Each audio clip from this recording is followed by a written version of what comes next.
Welcome to the Better Birth podcast. I am very happy to welcome back the very lovely Debs, who is an independent midwife and came on a couple of seasons ago. Was it last season? I think it was last season. I don't know. I think it was to talk about independent midwifery and has very kindly agreed to come back to talk to us today about two things. One, which is nuchal cords, and the second is cord prolapse. I almost forgot what it was that I was going to be talking about. So welcome back. Lovely to Hey. see you. The reason I reached out to you is because you do amazing posts on Instagram. I love every post that you write.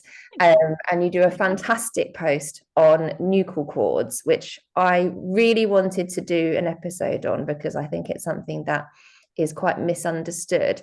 Do you want to first off talk about what nuchal cords are? Because we were just saying earlier, nobody calls them that, do they? No, they don't. I guess we just talk about cords around necks a lot, and that sounds quite scary, a bit noose-like, and a bit like it should spell disaster basically. But essentially a nuchal cord, and actually now you've caught me out because I think a nuchal cord is just a cord around the neck, whereas cords can go into all sorts of positions. So they can wrap themselves around bodies, shoulders, arms, legs occasionally, although that's relatively rare. And I actually don't think that you call those nuchal cords. I think nuchal is just around the neck. So I generally talk about corded babies. So babies that have got the cord wrapped around somewhere, one of their appendages, arm, leg, neck. So yeah, it's essentially a cord that has created a loop somewhere, and that loop has added itself to the baby in some way, shape, or form. And that's what we're talking about. And I guess we can just, if we just stick with the term nuchal, it makes most sense for just talking about something without complicating it. But we're talking about all sorts of wrappages, I suppose. Yeah, the reason I wanted to talk about it is because I hear it all the time when people say, "Oh, when I was born, the cord was wrapped around my neck, and that's why my mum had to have an emergency C-section, or thank God I was in hospital because the cord was wrapped around the baby's neck," and it gets perceived as this really dangerous, scary thing, and also I think something that a lot of people worry about, and it puts them off having a home birth, for example, because they're worried about, because they've heard horror stories about cords around necks. So how dangerous is a nuchal cord? It's really interesting because for midwives, it's a total non-issue. And I think generally for obstetricians, even it's a non-issue, really. I know that there are some countries where obstetricians are a bit more concerned about it, and they do try to scan for nuchal cords in the antenatal period.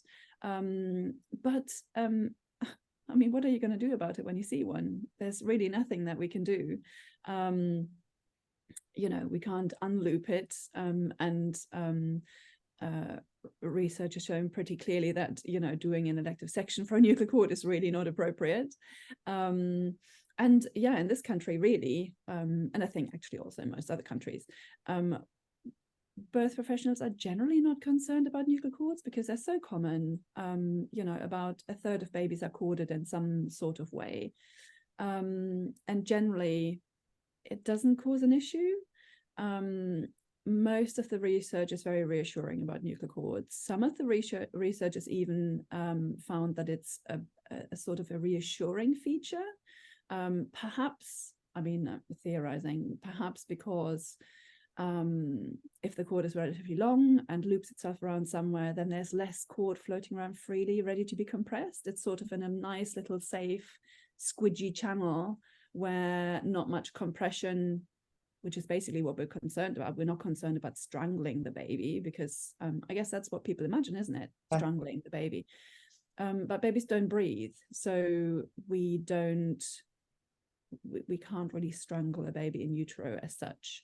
But I guess what might be a concern, or could theoretically be a concern, is cord compression, where the cord gets compressed to the point at which it doesn't transport blood effectively and efficiently anymore.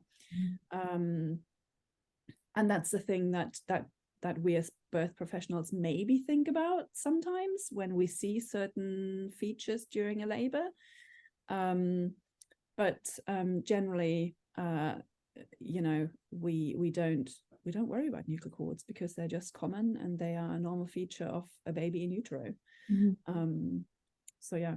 Oh gosh, I don't know where I was going with that question. What was the question? That's good. I have a tendency to ramble, so. Well, what happens if you do identify a cord is wrapped around a baby as they're being born? What typically would you do about it? I mean, generally nothing, because you don't need to do anything. Most of the time, you wouldn't even really see it until the baby is well and truly on the way out. So once the head is born, there's often enough sort of closeness to the perineum, and there's enough sort of folds in the skin that you might not even see if there was a cord around the neck. And then once the shoulders start to be born, at that point it's a non-issue. So it doesn't really matter, and I wouldn't really do anything. Occasionally, or usually, it makes sense to unwrap the cord before bringing the baby up to the birthing person's chest, just because it might not reach otherwise if there's still a cord around the baby's neck. Plus, at that point, the baby does want to start breathing, and therefore a tight cord around the neck might actually not feel great for this baby. Plus, there might be a little bit of cord compression happening as well, and we want the cord to flow really nice and freely through the cord. But generally nothing. Occasionally, and actually on that note, when I was trained to be a midwife, I was still taught to check for a nuchal cord when the head was born. And it would involve taking a finger and sort of poking it really close to the vulva and to see whether there was a cord hidden in the little neck folds of the baby. Presumably to do something about it. I can't even remember what I would have done if I had found one. I don't think anything particularly. But very, very shortly after I trained, that sort of fell out of fashion, thankfully, because it's very uncomfortable. And also fiddling about with the cord may actually make it spasm and may reduce cord flow through the blood flow through the cord. So we don't do that anymore. Occasionally a cord can be really tight once the baby is born. Or once the baby's head is born, and occasionally it might look like it is so tight that it doesn't let more of the baby be born. So the shoulders might be sort of pulled towards the perineum with the cord.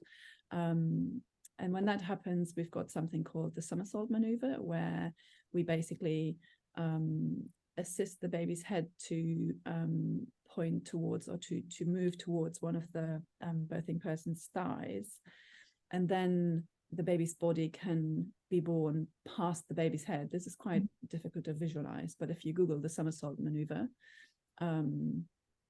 then there's some really nice illustrations and videos online that show what I mean by that, and that's super effective. In the olden days, and actually occasionally it still happens now, but it really, really should not. I think that was also mostly in the days when we did check for nuchal cords. We used to cut the cord before the baby's body was born, which of course can be absolutely disastrous if the baby's body is not born swiftly. And not necessarily disastrous, but very detrimental, even if the baby's body is then born swiftly, because we've deprived the baby of a lot of its own blood that it needs to transition well into extrauterine life, and generally transition well, when it's being born. But we don't do that anymore, mostly. It does still happen. I do know of a case where it happened recently, and then there was a shoulder dystocia, and that had disastrous consequences. So that is really not something that's appropriate in practice anymore. And yeah, but generally, in the vast majority of cases, the baby is born, the cord gets untangled, and the baby is grand. And yeah, that's generally the extent of action that is required. It makes me wonder why it's perceived as such an emergency, and where that perception has come from. And what do you think, why do you think that there's this kind of societal belief that a cord wrapped around a baby's neck is such an emergency? I mean, I think there's several points. I think we love a bit of drama generally. Yeah. And also we like to assign meaning to situations. So I think sometimes if a baby maybe did not transition well after birth, or there was some compromise when laboring, and there was some heart rate abnormalities, or something, and then the baby's born and the cord was around the neck, then it's really easy to say, look, that's why, and maybe occasionally that was why, and great that we recognized that and we could act on it. But generally, it probably is not necessarily the one reason as to why whatever happened. So we like to assign meaning, I think. But also, what is the case is if there was any degree of cord compression during labor, or particularly during the expulsive phase, when maybe the cord is getting compressed against the pelvic bones, particularly if it was cording the baby. What happens is when it gets compressed while the baby is still in utero, so there's 3 vessels in the cord. There's 2 arteries and 1 vein. The vein is sort of very thick and a little bit floppier than the little arteries. The arteries are thinner and more muscular. And the vein, contrary to what generally happens in the body, the vein brings newly oxygenated blood back to the baby from the placenta. And then 2 little stronger arteries push deoxygenated blood back to the placenta to be reoxygenated, to come back through the vein to the baby. But when there's compression, that vein that is thicker and floppier gets compressed easily, whereas the arteries, they continue to function relatively unimpeded. So that means that the blood that the baby has used is being shunted back to the placenta to be reoxygenated. However, because the vein has been compressed, the oxygenated blood has trouble coming back. So when you've had a baby that has had some cord compression for quite a while and is then born, they might look quite pale, floppy, shocked. They might even be unconscious. And what that sometimes is due to is what we call hypovolemic shock. So they have got a lesser blood volume than they should do to be able to transition, to be able to perfuse all their organs, make their lungs work well. And so at that point, what would generally happen, after birth, we see a baby that looks shocked and not a great color and quite floppy. Traditionally, we cut the cord and we take the baby to the resuscitation table.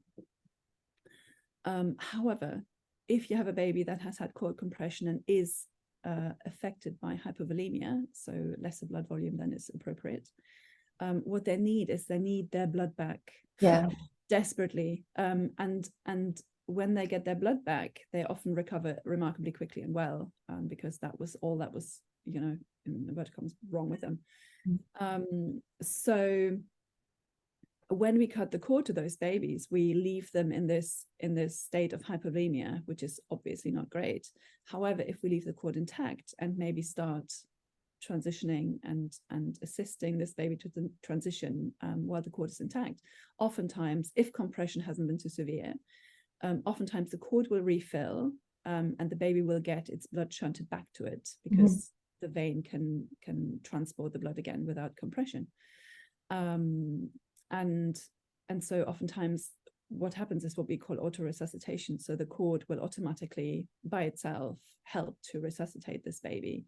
And that's a really, really great mechanism that oftentimes we completely miss out on when we cut the cord immediately when we see a baby that seems quite shocked. I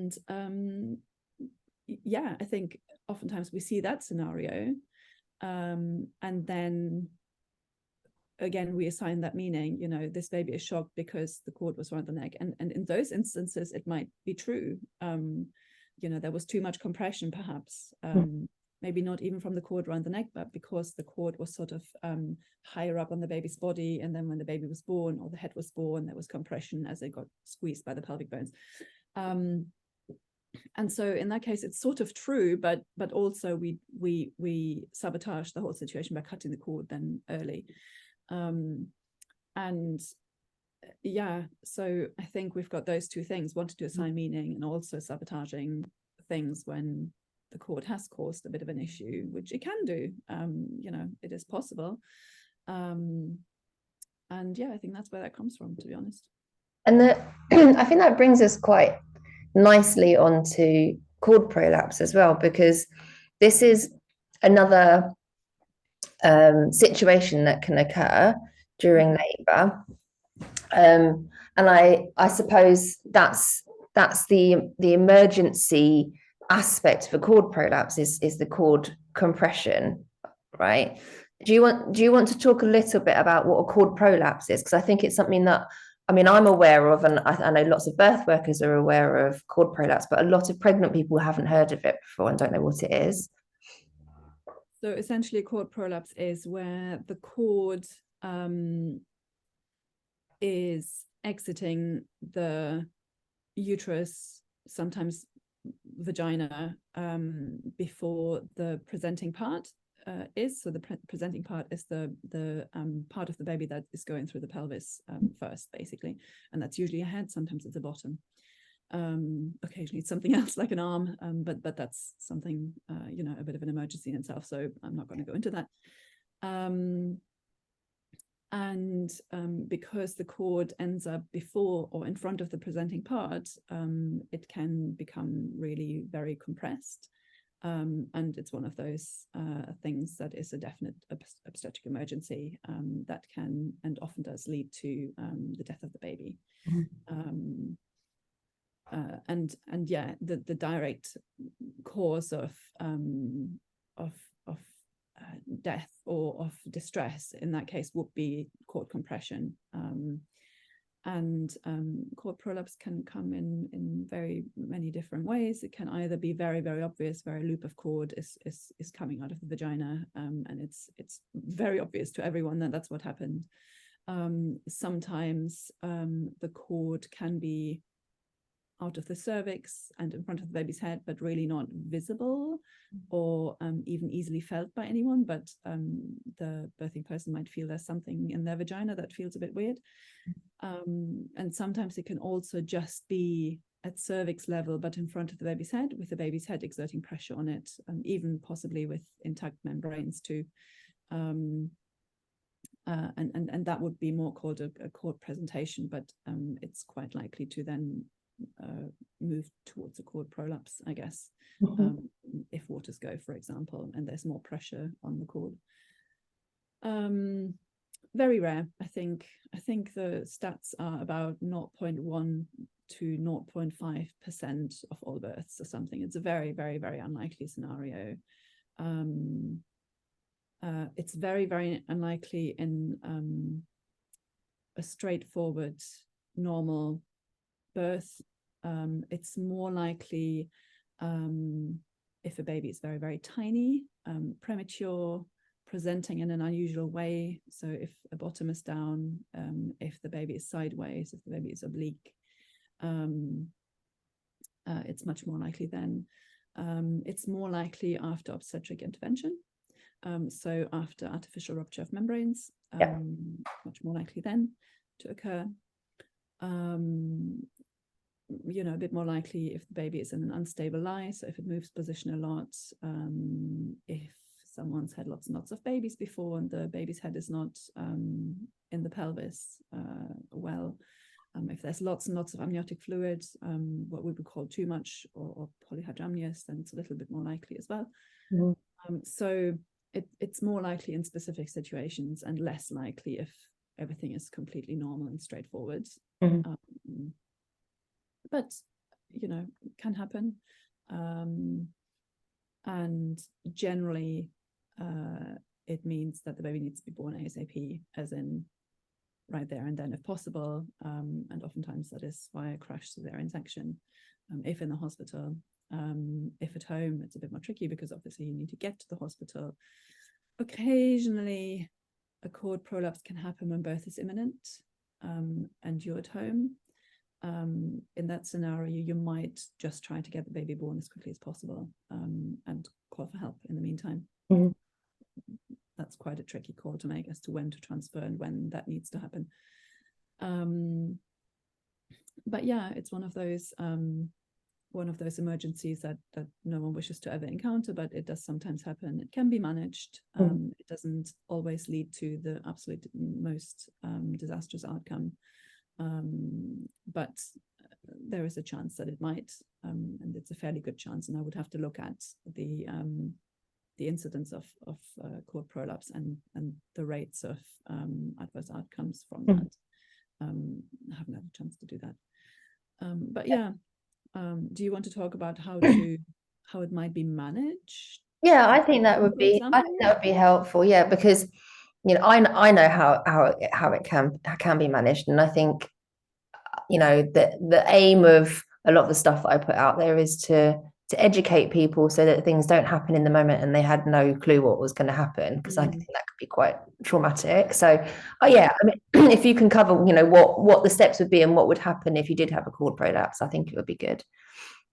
Yeah, I think recognizing it or suddenly realizing that there is a cord prolapse can be very scary, because once it's recognized that it's happening, things need to happen really quickly.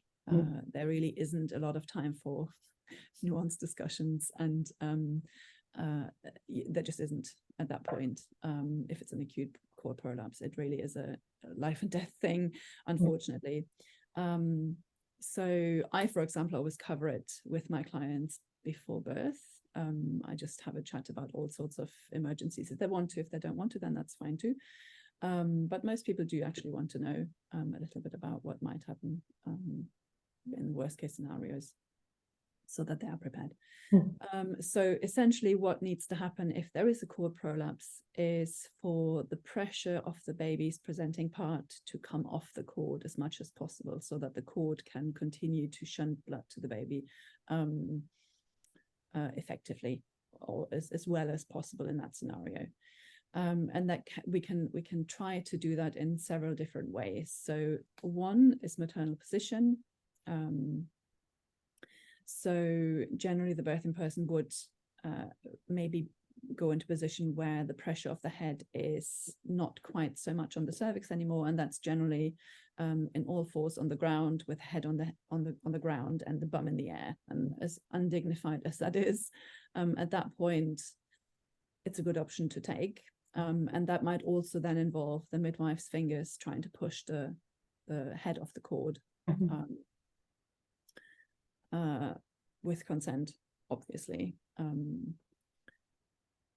It might also involve filling the bladder, the birthing person's bladder, with saline solution, because the bladder also has the ability to push the head off the cord and to keep the head really nice and high in the pelvis so that there's less pressure.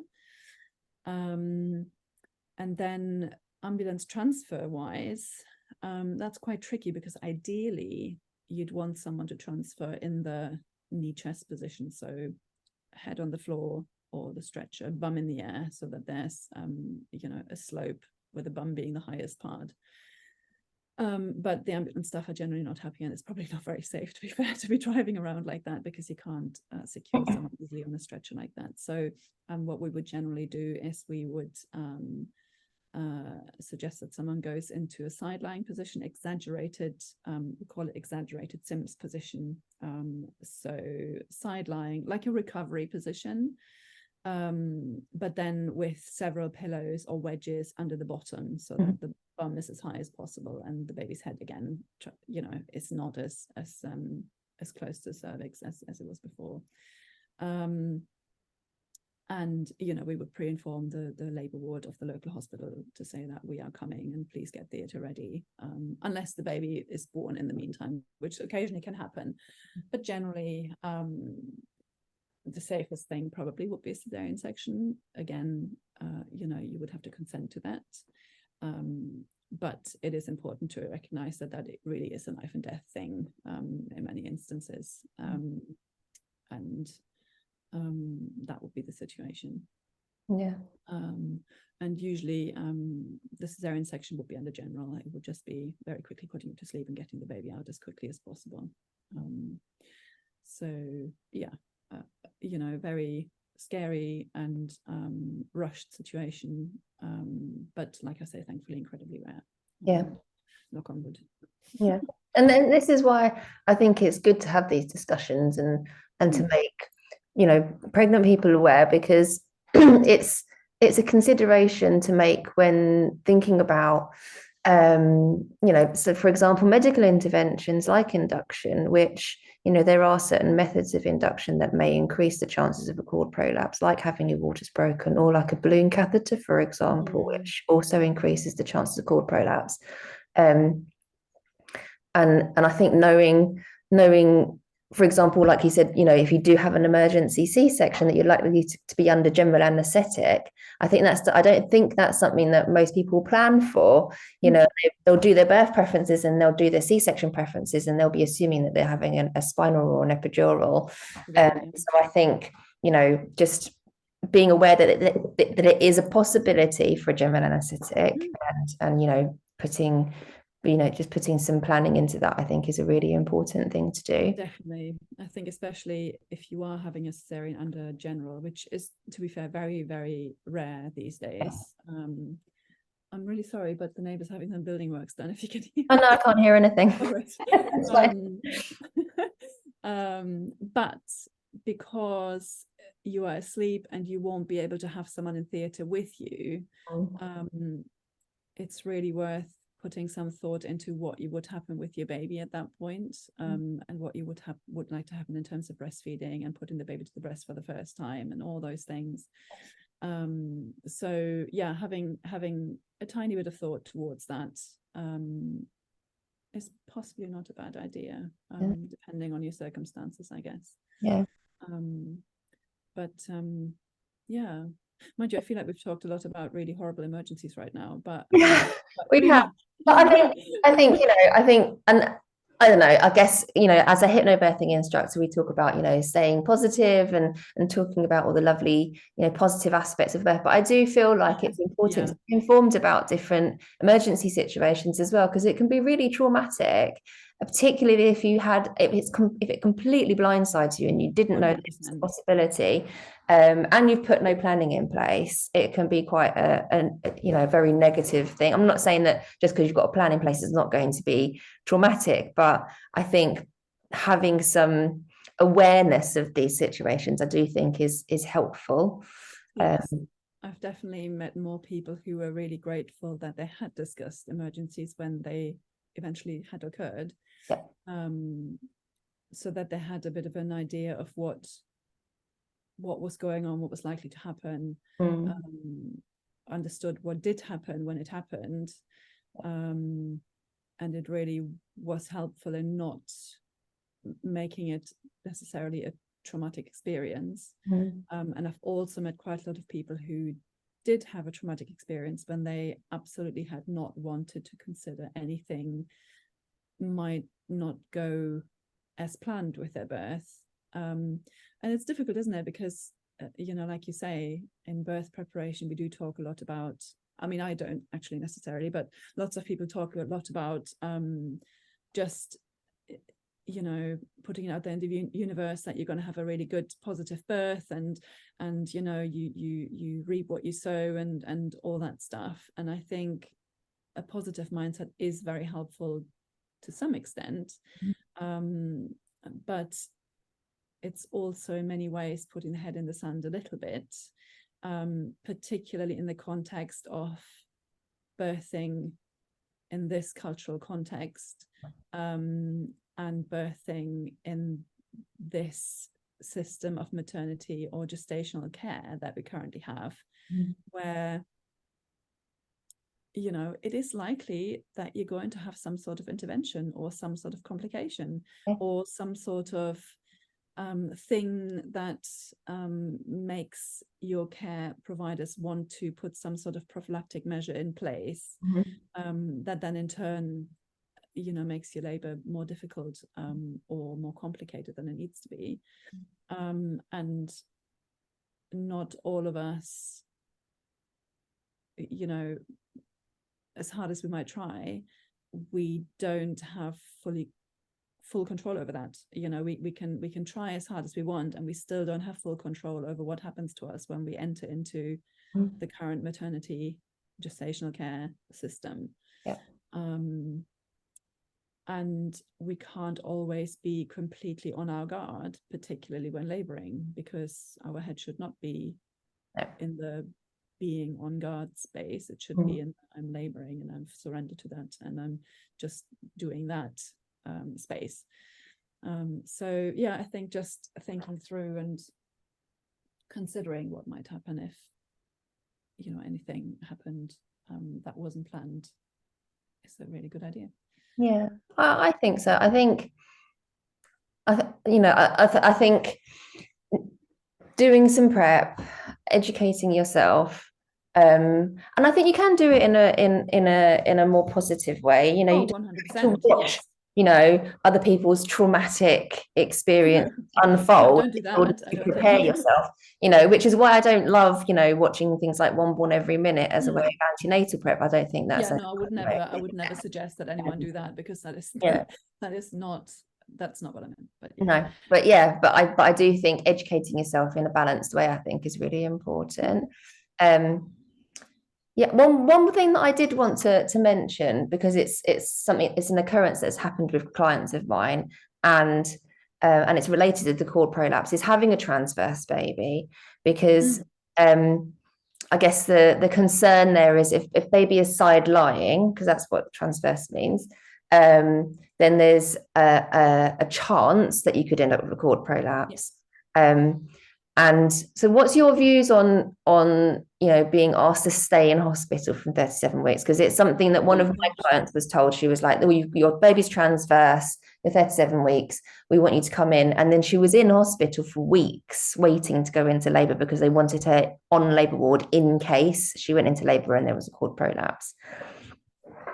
I think it's a very personal thing. The NICE guideline recommendation is to offer someone admission if the baby is unstable or in a transverse lie or oblique from 37 weeks. And to some people that makes sense, because they're very afraid that, their waters might go and the cord might prolapse. Perhaps they've had a labor start with ruptured membranes before, and that really scares them. And after weighing up the pros and cons of all of that, they decide that that's what they might want to do. But I've certainly had quite a lot of clients who I've had clients who've decided to do that, but I've also had clients who have decided that actually to them the risk was not large enough to warrant hospital admission. And when they've made that decision, we've just talked really nuanced about the way that maybe they would act if they did have a rupture of membranes. Depending, they might want to get into knee chest and call an ambulance and get themselves to the hospital as quickly as possible if they feel the baby was still transverse. Or they might not feel like they need to take those precautions, but that's what I would chat through with them. Certainly if they had any signs and symptoms of cord prolapse, then we would talk through what the procedure would be for that, and what they have to tell the paramedics. So yeah, a very personal decision. You don't have to if you don't want to, and for some people it will make sense, and for some people it just doesn't make sense. For some people it's not practical, and it's just weighing up the pros and cons in your own head and your own I guess it's about your own personal boundaries, risk appetite, blah blah blah, all that stuff. Which I think is the case with anything, right? With any, absolutely. I think that's one thing that I really want people to understand, is that there's always options, always. You know, it's not my place or any other birth worker's place to tell a pregnant person what they should and shouldn't do, because like you said, risk appetite and assessment of the situation and own personal beliefs and preferences are different for every single person. And people go, oh my God, that's terrifying. Absolutely. I'm going straight to hospital and I'm going to stay there from this point on. And other people will, you know, look at the statistics and all the research and go, actually, you know, on balance, I'm fine and I'm quite happy to not do that. But it's different for everybody. Yeah, absolutely. And I think that's the thing, isn't it? That there is always options. There might not be great options. But then you don't take the ones that are not so great. And sometimes you're between a rock and a hard place and you have to pick between two pretty crappy options. But there's always options. You know, one is always to do nothing. That might be a really daft option for most people. You know, in the case of cord prolapse, you do have the option to not do anything. I can't think of many people who would choose that, but it's an option. So yeah, I think it's really important to recognize that even though the options are not always great options. And you have to ask, right? You have to ask what the options are, because sometimes you don't get given the options. No, and if you don't know what they are, then you can't choose. Yeah, or you might just be getting a very limited amount of options, because there's usually more than two as well. There might be a mix of several different options you can sort of cobble together for yourself to make an option that's acceptable to you. But you know, there's all sorts of things to consider as well, because if you do get admitted to the antenatal ward with a transverse or unstable eye baby, you're also going to be offered thromboprophylaxis. So you know, they're going to assume that you're going to be less mobile, therefore they want to give you you know, anti-clotting injections to mitigate for that. Even though you might be very mobile and walk around the hospital a lot, or at least the ward, you know, if you don't feel comfortable leaving the ward because you're too worried about you know, your waters breaking. Interestingly, I've once had a client who did choose to be admitted, and then the one day where her friend was visiting and she went down to the canteen, her waters broke in the canteen. And so she did what we had talked about in the drill, you know, bum in the air, head on the ground. But of course, in the hospital cafeteria, that is a really weird thing to see someone do. And the porters that were around to help her back to the ward had no idea what was happening. So it was just a really tricky situation. But all was well, and she had a cesarean section, and the cord was not in any way prolapsed. But you know, things can also happen in the hospital unless you stay close to the ward. You know, it's not necessarily all that much easier than calling the ambulance and getting there quickly. But yeah, there's things that happen, you know, in isolation of the reason that you were in the hospital for. You know, you will also be institutionalized and have lots of other things happen to you that might not be to your liking, and you can decline all those too. You know, you can just, you know, sleep in the hospital and do your thing without accepting any of the other stuff that you know, you wouldn't be doing at home necessarily, doing the same things. So yeah, there's always ways to you know, choose pathways in ways that make sense to you. You don't always have to choose the whole package. You can decline bits of the package that's offered to you, and that's not always going to be acceptable to the healthcare professionals caring for you, but their happiness is not your concern or not your responsibility. So you know, you look out for yourself and your baby, and for no one else, I guess. But you know, again, that's hard. It's easier said than done, isn't it? I think it's something that a lot of people struggle with, is, you know, those just advocating for yourself when you're pregnant. I think it's really hard, really hard. But I think the first step is knowing that you can, and understanding how to. And I think knowing, you know, listening to, you know, discussions like this and being aware of things helps with that, because then you know what questions to ask, you know what the options are, you're a little bit better informed, and therefore it makes it a little bit easier, I think, to advocate for yourself. I think so. I think it's always really helpful to just you know, when you're having a consultation with a healthcare professional, just right at the start, say what is acceptable to you and what isn't. Just lay your ground rules, you know, and then at least the healthcare professional knows where you're coming from. Yeah. Because oftentimes if you're not sure about what you want and what you're willing to accept and what you're not willing to accept, and you sort of seem unsure about what you want, it's almost like an invitation to shape your decision making into something that that particular healthcare professional would like you to do. And if someone's not sure, then as a healthcare professional, we have, I guess, little option but to present them with the guidelines and general protocols that we would generally need to recommend. But if someone has very clear boundaries from the start, it's much easier to shape an individualized care plan for them, I think. I find that a lot easier anyway. It's quite hard to help someone who doesn't know what they want, other than to just to give them all the options. And then they can,